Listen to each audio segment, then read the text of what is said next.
झारखंड में विधानसभा चुनाव की तैयारियों का जायजा लेने रांची पहुंची निर्वाचन आयोग की टीम की आज दूसरे दिन डीसी एसपी लेवल के अधिकारियों के साथ बैठक हो रही है। सभी जिला निर्वाचन पदाधिकारी के साथ सभी जिलों के एसएसपी, एसपी और डीआईजी के साथ बैठक हो रही है।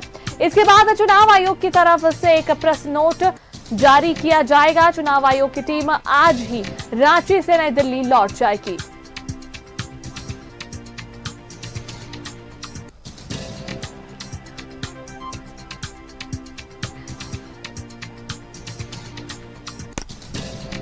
तो चुनाव आयोग की टीम के झारखंड दौरे का दूसरा दिन।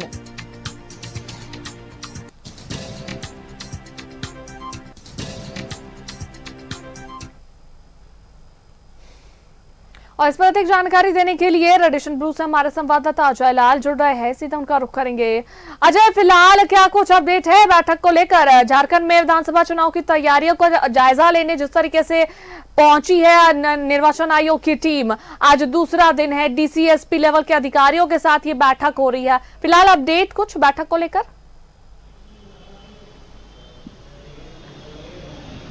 बिल्कुल उसका देखिए, सुबह 9:15 के आसपास बैठक की शुरुआत हो गई और इस बैठक के बाद फिलहाल चुनाव आयोग की टीम तमाम जिलों के डीसी से, एसपी से उनका फीडबैक ले रहे हैं कि आपके जिले में चुनाव को लेकर क्या तैयारियां हैं, क्या कमी है और यदि कोई जरूरत है आपको तो उसकी भी जानकारी दीजिए कि यदि आपको ऐसा लगता है कि चुनाव के दौरान कुछ ऐसी व्यवस्थाओं की जरूरत है जिससे बेहतर और निष्पक्ष चुनाव कराया जा सके, उसकी आप जानकारी दीजिए। वो फीडबैक लिया जा रहा है, लेकिन जो सूत्रों से जानकारी मिल रही है बैठक के भीतर कि कम से कम इस बैठक के जो संकेत मिल रहे हैं कि झारखंड में जो विधानसभा के चुनाव होंगे वो लगभग 3 या उससे ज्यादा चरणों में होंगे। यह मानकर चलिए कुछ लोग, कुछ पार्टियां यह मांग कर रही है कि एक चरण में चुनाव हो या फिर दो फेज में चुनाव संपन्न करा लिए जाएं, लेकिन जो संकेत मिल रहे हैं, जो फीडबैक जिलों के डीसी दे रहे हैं, उसमें सबसे अहम यह कहा गया कि सुरक्षा बलों का मूवमेंट काफी कठिन हो जाता है।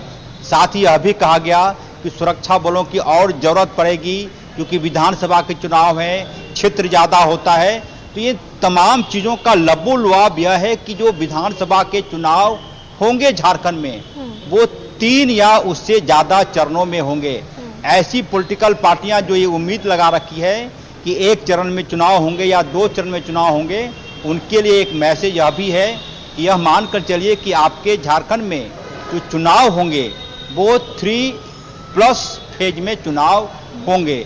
अब है कि तारीख कौन सी होगी, जो तारीख की घोषणा लगभग मुझे लगता है कि जो चुनाव के तारीख की जो घोषणा होगी नवंबर लास्ट वीक के आसपास चुनाव और उसके बाद कुछ फेज दिसंबर के प्रथम सप्ताह तक जा सकते हैं, ऐसी संभावना व्यक्त की जा रही है। नवंबर का महीना यानी कि दूसरा और तीसरा सप्ताह या फिर नवंबर महीने के बाद दिसंबर के बाद जो प्रथम सप्ताह होंगे, इन दोनों महीनों को मिलाकर चुनाव की तारीखों की घोषणा होगी, ऐसी संभावना कम से कम मुझे लग रहा है। और पूरी तरह से मुकम्मल व्यवस्था है, कहीं कोई प्रकार की कोई और चीजों के लेकर जो चुनाव आयोग की टीम ने यह कहा है, जो बैठक हो रही है कि ऐसे लोग जो चुनाव के दौरान गड़बड़ी फैला सकते हैं या फिर ऐसे उम्मीदवार जो डमी उम्मीदवार होते हैं, मतलब डमी उम्मीदवार का मतलब ये होता है कि कल्पना कीजिए कि एबीसी नाम का कोई पार्टी है और उसके उम्मीदवार हैं और एबीसी ही किसी अन्य व्यक्ति को उस विधानसभा क्षेत्र में बतौर उम्मीदवार खड़ा कर देता है वोट काटने के लिए। ऐसे डमी उम्मीदवारों पर भी नजर रखने की बात कही गई है। और साथ ही यह भी कहा गया है कि हालांकि एक जो कल बैठक हुई थी उसमें यह चर्चा सामने आई थी कि विधानसभा चुनाव के दौरान जो पॉलिटिकल पार्टियों को चुनाव की जो राशि खर्च करने की सीमा है उसे बढ़ाने की भी बात आई थी। उस मुद्दे पर भी बात हो रही है। साथ साथ जिलों के डीसी ने अपने लिए प्रोटोकॉल समझा है कि क्या कुछ करना है, व्हाट टू डू और not.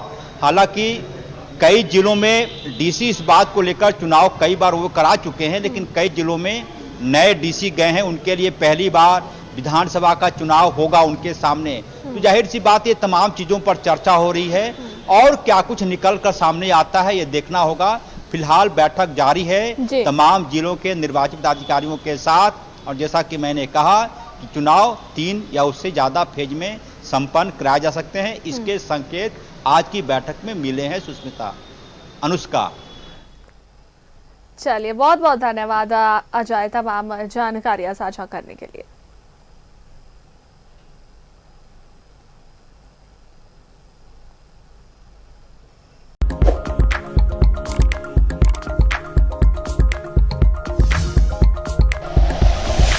Like and share videos, subscribe करें हमारा चैनल और प्रेस करें बेल आइकॉन। न्यूज़ 11 भारत, सच है तो दिखेगा।